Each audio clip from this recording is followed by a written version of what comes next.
na ay discussions yu avancées yi nga xamante ne amoon na pour un choc de prestige entre le Sénégal ak équipe bi nga xamante ne moom mooy Argentine championne du monde en titre. Cependant nag les informations récentes indiquent que la fédération sénégalaise de football se tournerait finalement vers le Pérou. Démb laaj nañ ma ndax Sénégal war na jouer ak Argentine sama réponse moom mooy déedéet. Comme joué nañu ak Brésil nañu dem xool beneen équipe boo xamante ne amaana méngoo na ak Bolivie. Football amul logique waaye man jàpp naa ne ci barragiste yi Bolivie mun na ñëw compléter suñu poule. Donc nag ce qu'il faut retenir mooy Pérou c'est l'adversaire le plus probable pour un match amical en mars potentiellement fële nga xamante ne moom mooy ci réewum France. Donc match boobu noonu suñ ko officialisé war nañ ko footballer en France. Argentine nag ñu bëri jàppoon nañ ne que c'était acté mais les dernières tendances suggèrent que cette affiche ne se tiendra pas en mars. Pour le moment match boobu noonu mënul am au mois de mars léegi nag am na benn possibilité sérieuse pour le second match amical de cette fenêtre muy suñu diggante ak Arabie Saoudite mais information yépp suñ ko tegee ci kaw table bi il est nécessaire d'attendre l'officialisation définitive par la Fédération sénégalaise de football pour connaître les dates et les lieux exacts de ces rencontres mais man jàpp naa ne amaana ñun ak Pérou dinañ ko officialiser waaye tamit lan moo tax Sénégal war a football ak équipe bi nga xamante ne moom mooy Arabie Saoudite une équipe que j'admire bien une équipe que j'éprouve démb la ñu jox information bi donc Arabie Saoudite Sénégal carré renard sur la route de Pape Thiaw avant le mondial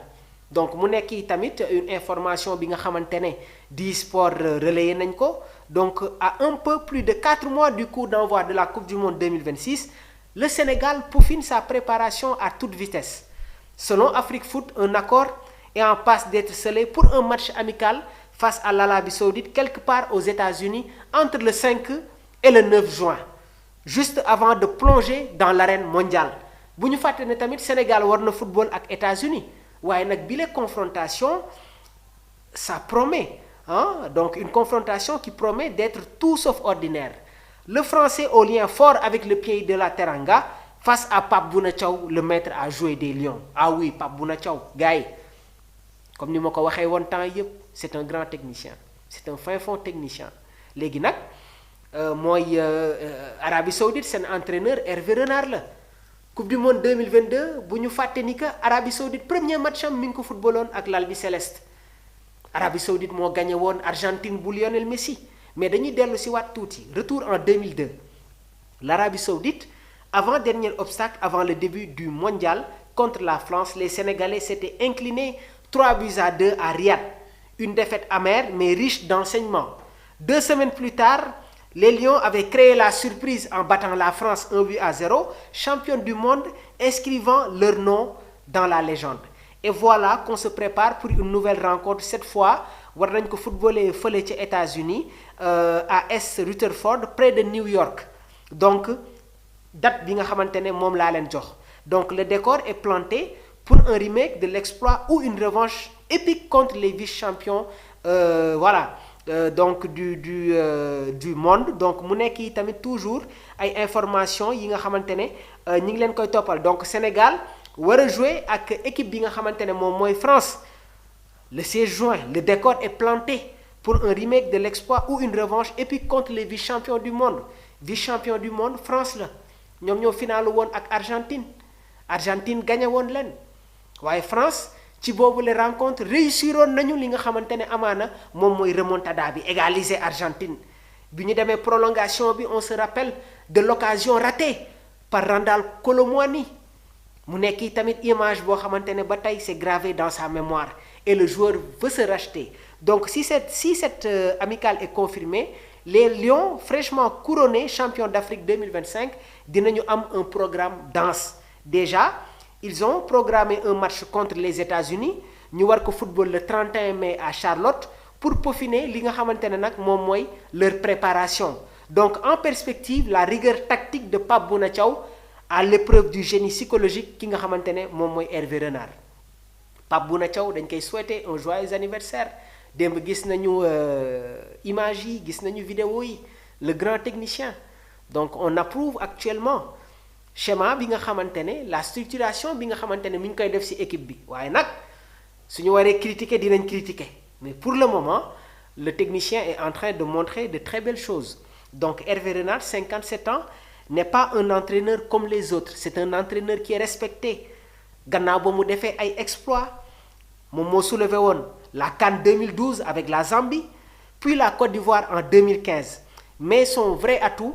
mooy li nga xamante ne moom mooy la mentalité. Hervé Renard c'est un génie mental il sait déjouer tous les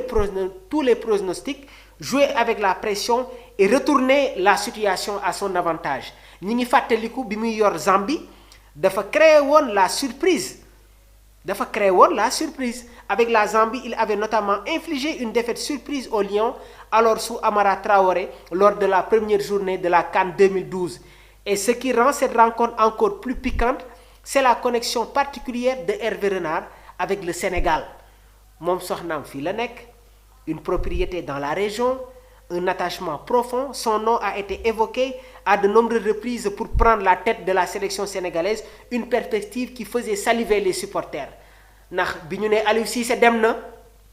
ñu bëri jàppoon nañ ne que sax Hervé Renard mënoon na jël les commandes de la tanière Omar Daf cité woon nañ ko Pape Bouna Thiaw ak yeneen entraîneurs yi nga xamante ne ñi ngi leen doon tudd et Hervé Renard était prêt à faire des sacrifices pour prendre les têtes de l'équipe nationale du Sénégal en plus il y a cette histoire Hervé Renard le seul entraîneur à avoir battu l'Argentine de Lionel Messi futur champion lors du mondial 2022 donc des Argentins que les Lions devraient d'ailleurs croiser comme ni ñu koy waxee en mars prochain entre guillemets face à Pape Thiaw ce duel de techniciens de stratégie et d'intelligence de jeu promet d'être l'un des moments forts de cette préparation donc comme ni ma leen ko waxee gars yi Sénégal mun na football ak Pérou mun na football ak Argentine ci mois de mars bi mais jamono ji nag am na un pourcentage bi nga xamante ne ñi ngi koy orienté ci équipe bi di Pérou donc nag le rendez-vous est pris avant le grand spectacle dans le groupe I donc après la France le Sénégal dina football ak la Norvège le 23 juin puis 3 jours plus tard une équipe issue des barrages mun na nekk Irak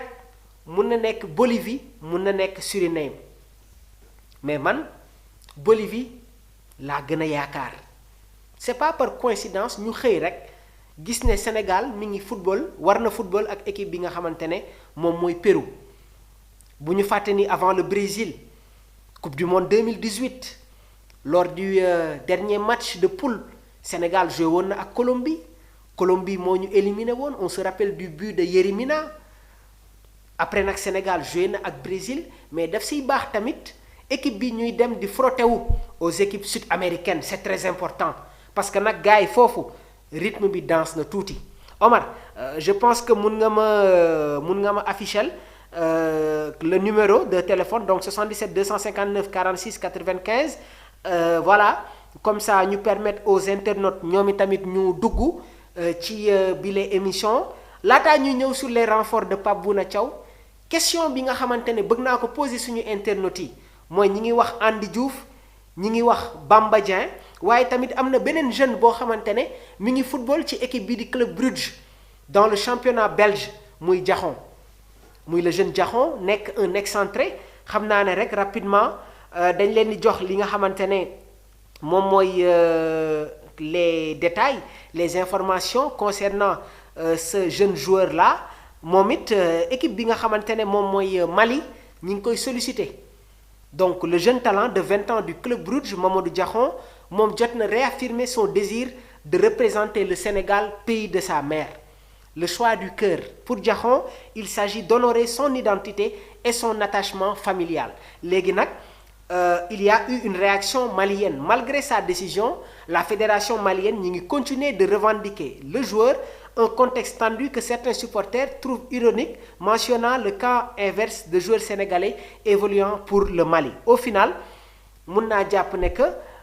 le joueur a déjà fait son choix et nekk na joueur boo xamante ne jamono ji gars yi mi ngi football la Ligue des Champions bi Marseille di football ak Club Brugge le jeune était titulaire su ma juumul sax dans cette rencontre-là il avait marqué son but mu nekk un excentré gauche c'est un droitier mais il aime jouer dans l'intérieur très percutant gis nga gars yi nañu profiler wu sur l'avenir de l'équipe parce que man jàpp naa ne si coupe du monde bi jàllee am na ay cadres yu bëri yoo xamante ne amaana dinañu tirer seen ay révérences sur les cadres hier on a un peu parlé de Nampalys Mendy moom itamit jamono ji mi ngi def de belles prestations avec le club de Watford en Championship gars yi par moment tamit bu ñuy teel a fàtte mais Nampalys Mendy c'est un joueur qui mérite énormément de respect